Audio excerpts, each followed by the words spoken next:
আসসালামু আলাইকুম, কেমন আছেন সবাই? আশা করে ভালো আছেন। তো আজকে আমার যে মুরগিগুলো ছিল, বাচ্চা মুরগিগুলো এক 45 দিন হয়েছে, ওইগুলো সেল হয়ে গেছে। তো আমি ভিডিও এতক্ষণ করতে পারি নাই বক্স করার কারণে। তো আপনাদেরকে এখন দেখায় আমার বক্সের বাচ্চাগুলো। 35টা বাচ্চা আছে, এগুলা চলে যাবে এক বড় ভাইয়ের কাছে। তো তারপরে সবগুলা বক্স করে ওনার কাছে সবগুলো হ্যান্ডেল করে দিলাম। তো উনি সবগুলা নিয়ে গেছে, মোটামুটি আলহামদুলিল্লাহ সবগুলা সাইজ এবার মাশাল্লাহ ভালোই হয়েছে 45 দিনে।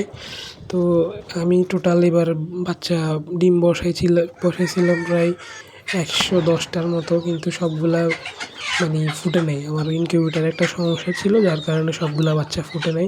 ফুটছে মেবি 50টার মতো। তার মধ্যে 50টার মধ্যে 5টা ব্রুডিং সময় মারা গেছিলো, যে কোনো কারণে হোক মারা গেছে। তো কী কারণ মারা গেল আর কি। তো এই 45টার মধ্যে 35টা এই ভাইয়ের কাছে বিক্রি করছি, আর 10টার মতো খুচরা বিক্রি করছি আর কি। আজকের জন্য ভিডিও এতটুকুই। আসসালামু আলাইকুম, ভালো থাকবেন সবাই। আমার ফেসবুক থেকে দেখলে ফলো করে দিবেন, আর ইউটিউব থেকে দেখলে অবশ্যই সাবস্ক্রাইব করবেন। আল্লাহ হাফেজ।